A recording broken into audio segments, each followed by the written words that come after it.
Hi, my name is Gabby.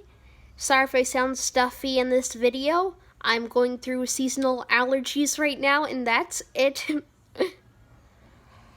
Also, as the title suggests, I'm going to be talking about why I am religiously ambiguous, which basically means that I do not subscribe to a certain religion, but rather believe in certain aspects of all of them, which I'll get into later. I also want to preface this by saying that both my parents come from Christian backgrounds. My mother was a Catholic, but drifted away from that religion due to its apparent cult-like nature, which I do not have enough information on to go further into in this video. And my father was and still is a Baptist, so there's that.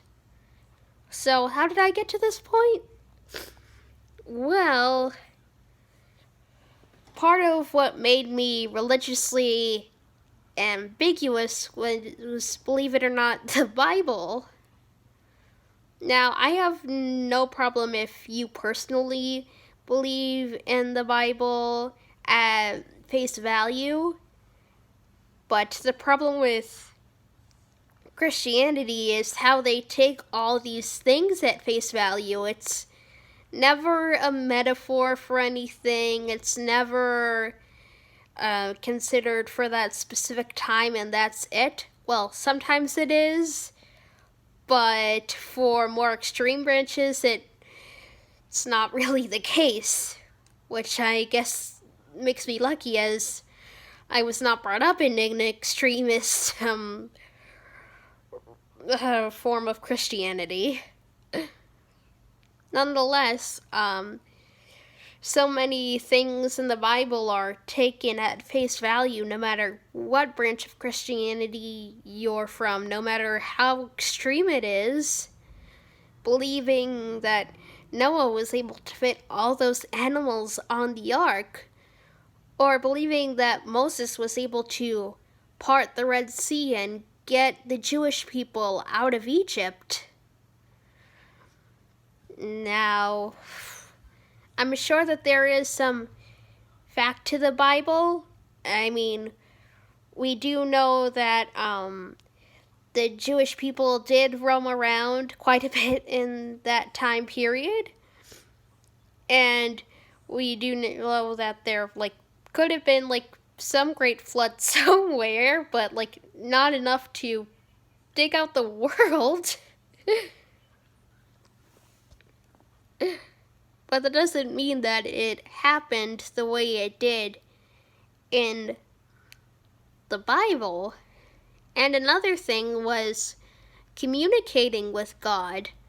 Now, I actually remember a few times just praying to God in my life, but that's it. I was just speaking to God. I never really got any answers from that because I was just speaking. It wasn't letting him speak to me.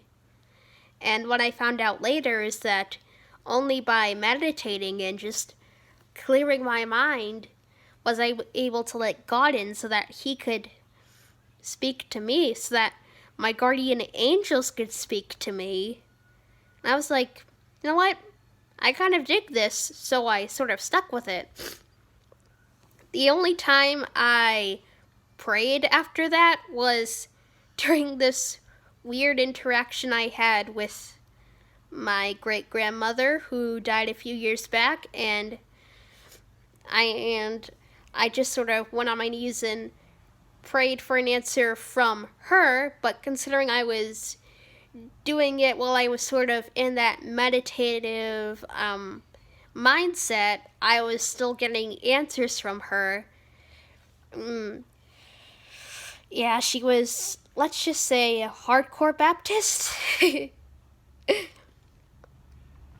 So yeah, I found out that meditating really helped me communicate with God, my deceased relatives, and my guardian angels.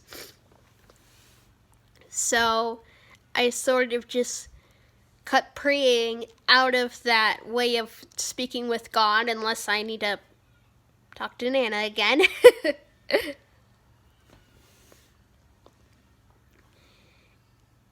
And also, I think that by subscribing to a specific religion, that you sort of close your mind off from the various possibilities. Now, you can still be a Christian and be accepting of Muslims, Jewish people, Buddhists, Hindus, etc. But because you're part of that religion, you're still cut off from their mindset.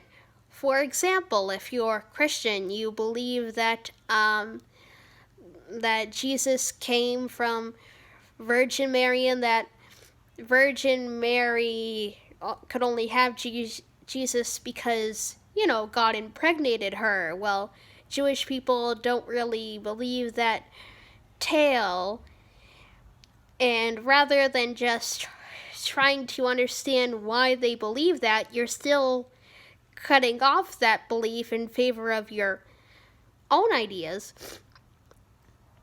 Well, for me, I personally believe that there were people who were so spiritually enlightened that they were able to come up with these proverbs and meanings to life that no one else would have thought of if they had stayed to their earthly tether.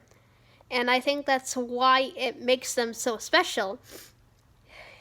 Meaning that the Moses that we read about in the Bible could have just been a man who was looking to God for answers and did so for a long time, that he was able to come up with ways to help protect the Jewish people. Or maybe it was completely different. Maybe Moses was the metaphor of what happens when we let go of our earthly tether while helping people who are on earth or something. So what I believe in terms of the Bible is that the stories of the Proverbs and the teachings of the spiritually enlightened people got passed down, and when it was time to record it, they did so in a way that was relevant to that time period. Which is why in the Bible you hear stuff about being fruitful and multiplying, and why most of these biblical figures are men, etc.